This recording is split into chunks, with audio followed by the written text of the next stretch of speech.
You know what's truly devastating about betrayal. It's not the sting of infidelity or the bitter taste of lies.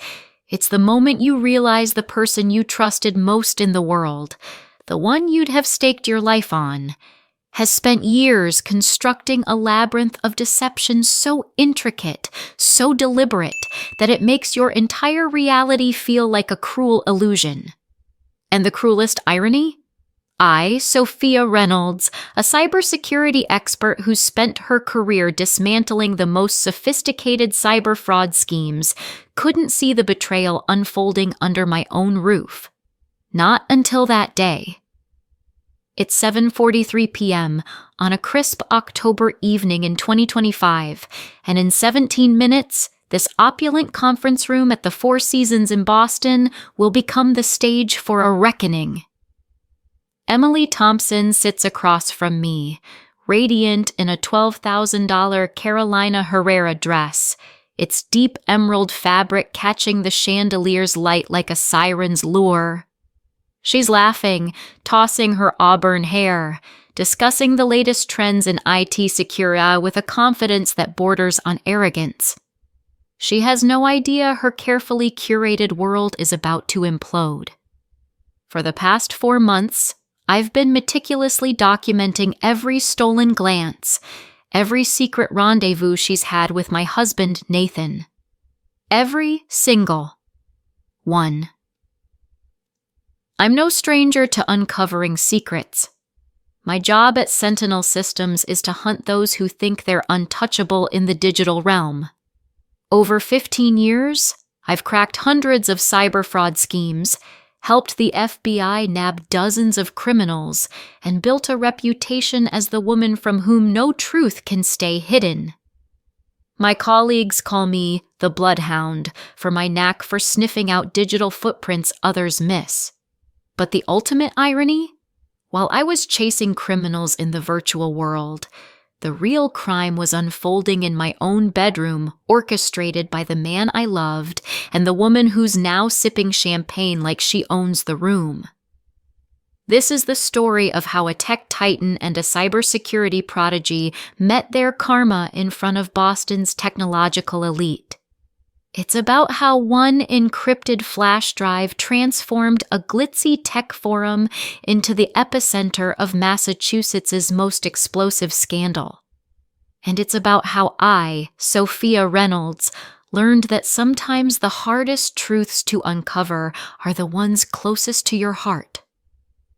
Until that fateful day, my life in Oak Ridge Hills was the stuff of tech world fairy tales. Nathan and I met 15 years ago at a cybersecurity conference in San Francisco, a whirlwind of code, coffee, and ambition. I was 29, presenting a groundbreaking paper on tracing cryptocurrency transactions through blockchain anomalies. He was 31, a rising star with a string of successful startups and a reputation as a programming prodigy. His keynote on innovative encryption software had the room buzzing. Our connection wasn't love at first sight. It was better. It ignited over a heated debate about blockchain vulnerabilities in a dimly lit conference bar, surrounded by the hum of tech jargon and clinking glasses. Most men found my career intimidating, but Nathan leaned in, his green eyes alight with curiosity. He asked sharp questions, challenged my assumptions, and marveled at how I could unravel digital trails others couldn't see. By the end of the night, we were sketching attack vectors on napkins, laughing like we'd known each other forever. 3 years later, we married in Boston's Botanical Garden, under a canopy of cherry blossoms. Tech Today splashed our wedding across its cover, calling it the union of tech's brightest minds. Our honeymoon in Japan was a blend of romance and geekery, strolls through Kyoto's temples interspersed with tours of Tokyo's cutting-edge tech firms. It was us, a perfect balance of love and ambition. Our home in Oak Ridge Hills was a masterpiece of modern luxury, a smart house where every light, lock, and appliance bent to our whims. Nathan turned the top floor into a tech haven, with floor-to-ceiling screens for video calls with developers in Singapore, London, and Bangalore. I carved out a cybersecurity command center in the basement, a fortress of monitors and servers that hummed with the weight of my investigations. The air down there always carried a faint metallic tang, like the scent of secrets being unearthed. We threw legendary parties for the tech elite. Startup founders, venture capitalists, and coding gurus clamored for invitations. I orchestrated every detail: custom cocktails named after encryption algorithms, AR displays showcasing the latest tech toys, even personalized playlists generated by an AI I'd tinkered with. Nathan was the charismatic center of it all, charming guests with his wit, remembering every detail of their projects, and offering insights that left even seasoned CEOs scribbling notes. Our life was a symphony of success, and I was its conductor. Or so I thought. While I was choreographing our perfect existence, Nathan was building a parallel universe, one where Emily Thompson, with her calculated smiles and impeccable credentials, was the co-star. The signs were so subtle at first that even I, a master of spotting anomalous patterns, missed them. Nathan started staying late at work, blaming a high-stakes project with a classified client. In our world, secrecy was par for the course, so I didn't question it. But then came the details that pricked my instincts. His laptop, once an open book to me, was suddenly fortified with new encryption protocols. He installed a messaging app with self-destructing texts, claiming it was for sensitive client communications. He even started using a VPN at home, despite our network being a digital Fort Knox. His behavior shifted in ways that gnawed at me. He'd come home from conferences I'd never heard of, his suitcase carrying the faint scent of unfamiliar perfume. He took cryptic late-night calls, stepping onto the balcony and shutting the glass door with a soft click. Once, I caught him smiling at his phone in a way he hadn't smiled at me in months, a private, unguarded warmth that sent a chill down my spine. I tried to dismiss it. Nathan was under pressure, I told myself. His company, Nexlify, was on the verge of a major product launch. But the doubts kept piling up, like error logs in a corrupted system. He started mentioning Emily Thompson in passing. A brilliant AI researcher, he said, someone he'd met at a machine learning summit. "She's working on something revolutionary," he'd say, his voice a little too animated. I nodded, ignoring the tightening in my chest. The breaking point came one sleepless night in June. I was reviewing our home network security logs, a habit born from years of paranoia, when I noticed something odd: encrypted data packets flowing from Nathan's device to an unknown server. The protocol was military grade, the kind used for trade secrets or covert ops. My heart pounded as I traced the connection, my fingers trembling over the keyboard. This wasn't a client project. This was something else. I didn't confront him. Not yet. Instead, I did what I do best. I investigated. Using every tool in my arsenal, packet sniffers, decryption algorithms, even a custom script I'd written for the FBI, I peeled back the layers of Nathan's secret life. What I found wasn't just infidelity, it was a meticulously engineered double life. Emily Thompson wasn't just Nathan's mistress. She was a leading AI specialist at a rival firm, working on a clandestine project that could redefine machine learning. Their affair began at a closed conference in Zurich, where Nathan was supposedly a keynote speaker.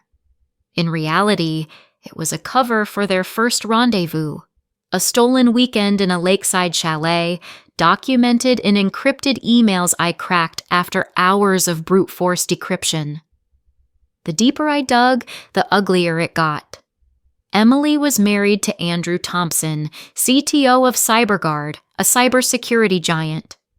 Andrew and I had shared panels at conferences, bonding over our mutual disdain for sloppy encryption. The irony was suffocating. While I was debating industrial espionage with him, his wife was plotting a future with my husband. Nathan and Emily's affair was a masterclass in deception.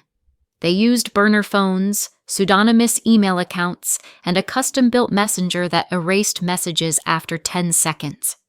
Meetings were disguised as consulting sessions for a fictitious AI project, with expenses funneled through shell companies. I found hotel receipts, dinner reservations, even a lease for a discreet apartment in Cambridge they'd used for their trysts. But the most devastating discovery was their shared vision for the future. In a hidden folder on Nathan's cloud drive, I found drafts of patent applications for AI algorithms they'd co-developed, using proprietary tech from both our companies. There were business plans for a startup they intended to launch together, complete with a press release announcing their unexpected partnership, both professional and personal. They'd even picked a name, Synergy AI. The audacity made my blood boil. I sat in my command center, the blue glow of monitors casting shadows across my face as I read their plans. My hands shook, not with sadness but with rage. They hadn't just betrayed me, they'd weaponized our life's work. My first impulse was to storm upstairs, fling open Nathan's office door, and scream until the smart house's sensors overloaded. But I'd learned one thing in my career. Revenge, like a good hack, requires precision. I didn't confront Nathan. Instead, I became a ghost in his digital world.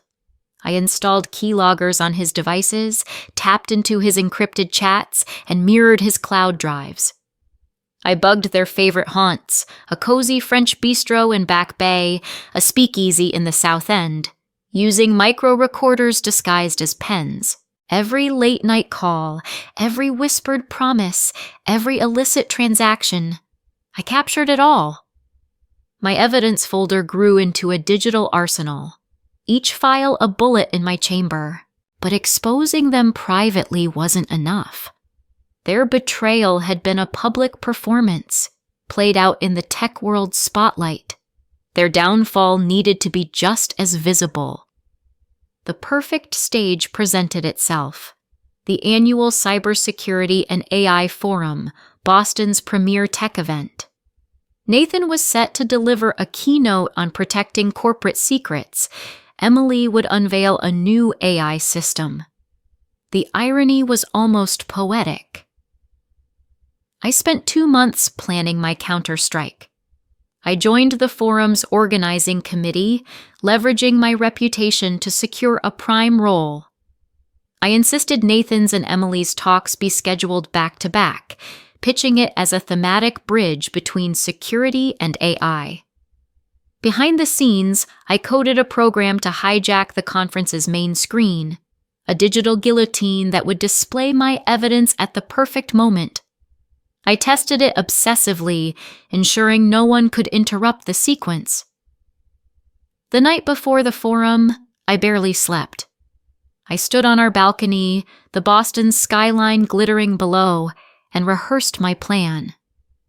Nathan was upstairs, oblivious, practicing his speech. I clutched a glass of wine so tightly I thought it might shatter. "You thought you could outsmart me," I whispered to the city. "You forgot who I am." The forum morning dawned crisp and golden. Nathan left at dawn, kissing my forehead and muttering about nailing the keynote. I smiled, my heart a cold stone. Emily arrived with Andrew, her arm looped through his, her laugh bright and false. I greeted them at the Four Seasons grand entrance, my navy power suit as sharp as my resolve. "Welcome," I said, my voice smooth as glass. "It's going to be an unforgettable day." The conference room was a sea of tailored suits and eager faces. 300 of Boston's tech elite, from startup founders to government contractors. Nathan took the stage first, his presence commanding. He spoke of trust, ethics, and the sanctity of corporate secrets, his words dripping with irony only I could taste. The audience applauded. Emily, in the front row, clapped with a smile that didn't reach her eyes. Then it was her turn. As Emily ascended the stage, her heels clicking on the polished wood, I activated my program from a tablet hidden in my lap. The screen behind her flickered. Her slides, charts of neural networks, vanished. In their place appeared a photo. Nathan and Emily, tangled in an embrace outside a Zurich hotel. Then another, a screenshot of their encrypted chat, promising a future together. Then bank statements, hotel receipts, audio clips of their whispered plans. The room froze. Emily's voice faltered mid-sentence. Nathan's face drained of color. Andrew's jaw tightened, his knuckles white against the armrest. The screen cycled through my evidence, a relentless parade of their deceit. The final blow was an audio clip, Nathan's voice clear as day. Once we launch Synergy AI, we'll leave them behind. Sophia and Andrew won't see it coming. A gasp rippled through the crowd. Emily stammered, This is a mistake. But the evidence kept coming, unyielding. Andrew stood, his voice a low growl. Emily, how long? How long have you been lying to me? She turned, her composure cracking. Andrew, please, I can explain. Explain this? He gestured at the screen, now showing a draft of their patent application. You used my company's tech. Our life's work. Nathan rose, his voice unsteady. Let's take this off stage. We can sort this out. I stood, my heels echoing in the silent room. Off stage? Like your consulting sessions at the Ritz? Or the apartment you rented for your little affair? Nathan's eyes widened. Sophia, you did this? I stepped into the aisle, my voice steady but laced with venom. Yes, Nathan. I used every trick you taught me. Every encryption method, every tracking protocol. You thought you could fool a cybersecurity expert? I loved you. I built my life around you. And you built this. I pointed at the screen, now frozen on their press release for Synergy AI. Emily tried to salvage it. Colleagues, I apologize for this. Misunderstanding. Let's adjourn. Misunderstanding? I laughed, sharp and cold. 18 months of lies, stolen tech, a fake company. That's not a misunderstanding. It's a crime. A murmur swept the room. Someone whispered, Industrial espionage. Another said, This is bigger than an affair. Andrew stepped toward the stage, his eyes locked on Emily. We're done. Pack your things. You'll hear from my lawyer. The room erupted in chaos, whispers, gasps, phones snapping photos of the screen. Nathan and Emily stood frozen, their empires crumbling in real time. The fallout was swift and brutal. By the next morning, Tech Today was calling it the Boston Tech Implosion. Nathan's board demanded his resignation. Nexlify's stock plummeted 18%. Emily was fired from CyberGuard after an internal audit confirmed she'd leaked proprietary data. Andrew threw himself into damage control, his face haggard at every industry event. Nathan tried to reach me, flooding my inbox with pleas. Sophia, I know I messed up. Let's talk. We can rebuild. I deleted them without replying. In our final call, I said, You didn't just break our marriage, Nathan. You broke the trust we built this industry on. Emily sent a letter a week later, her words shaky on the page. "Sophia, I don't expect forgiveness. You acted with more dignity than we deserved. I've lost everything. My marriage, my career, my name. I earned it." I burned the letter in my fireplace, watching the flames consume her words. 6 months later, I heard Nathan had fled to Seattle, chasing a fresh start at a second-tier startup. Emily surfaced in a small AI firm in Copenhagen, her reputation in tatters. Andrew's company launched a new insider threat detection system, a grim nod to his own betrayal. As for me, I became the industry's unlikely hero. Job offers poured in from Google, Microsoft, even the NSA. My exposé had showcased skills few could match. I turned them all down, choosing instead to start my own venture, a cybersecurity platform designed to detect corporate betrayal, digital or human. One evening, as I worked late in my new office, my friend Janet called. "Sophia, you're a legend now. Time to let someone new into your life?" I smiled, watching the Boston skyline twinkle outside.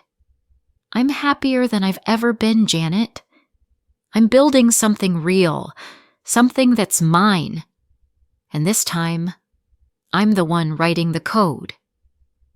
This wasn't the ending I'd envisioned for my life, but from the ashes of betrayal, I found something stronger, the truth about myself.